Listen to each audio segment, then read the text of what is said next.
السلام عليكم. لا تنسوا الاعجاب بالفيديو والاشتراك في القناة تشجيعا لنا لنستمر بنشر المزيد إن شاء الله.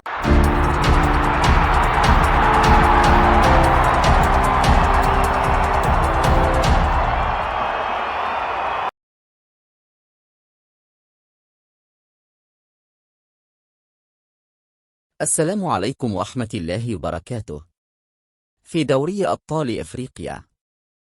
في نهائي دوري أبطال إفريقيا للعام الحالي 2023 سيتقابل النادي الأهلي المصري مع فريق الوداد المغربي. يتكرر بذلك النهائي من النسخة السابقة لعام 2022 حيث توج الوداد باللقب بعد فوزه بنتيجة من 2-0. تأهل الأهلي إلى النهائي بعد فوزه بنتيجة من 4-0 على الترجي التونسي في مجموع مباراتي نصف النهائي، بينما تأهل الوداد بعد تعادله مع صن داونز بنتيجة من 2-2 في مجموع المباراتين. انتهت مباراة الذهاب في المغرب بالتعادل للسلبي. ستقام مباراة الذهاب بين الأهلي والوداد في استاد القاهرة يوم 4 يونيو المقبل، وستقام مباراة الإياب في استاد محمد الخامس في الدار البيضاء يوم 11 يونيو. الأهلي يحمل الرقم القياسي بالوصول إلى نهائي دوري أبطال إفريقيا بواقع 16 مرة، يلي الزمالك والترجي ب8 مرات لكل منهما، ثم مازيمبي الكونغولي كوتوكو الغاني ب7 مرات لكل منهما، وهافيان كوناكري الغيني والوداد المغربي ب5 مرات لكل منهما. وقد وصل صن داونز الجنوب إفريقيا للدور النهائي مرتين. الأهلي وصل للنهائي للمرة الرابعة على التوالي في الأعوام من 2019 إلى 2020، من 2020 إلى 2021، من 2021 إلى 2022، وهذا الموسم من 2022 إلى 2023.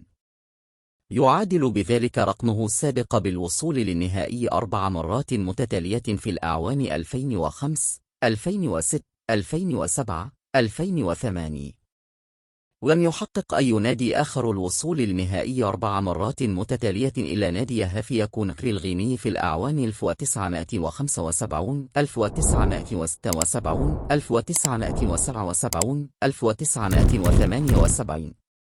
الأهلي خاض في نهائي دوري أبطال إفريقيا 27 مباراة، فاز في 11 مباراة وتعادل في 11 مباراة وخسر 5 مباريات.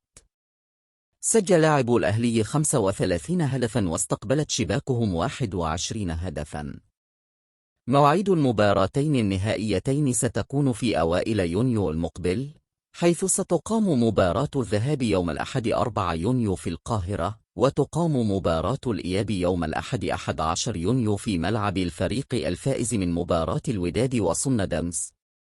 نشكركم على حسن المتابعة، نرجو منكم الدعم والاشتراك في القناة والإعجاب بالفيديو ومتابعة موقعنا أحمدشريف.com للمزيد من الأخبار الرياضية. لا تنسوا الاعجاب بالفيديو والاشتراك في القناة تشجيعا لنا لنستمر بنشر المزيد إن شاء الله.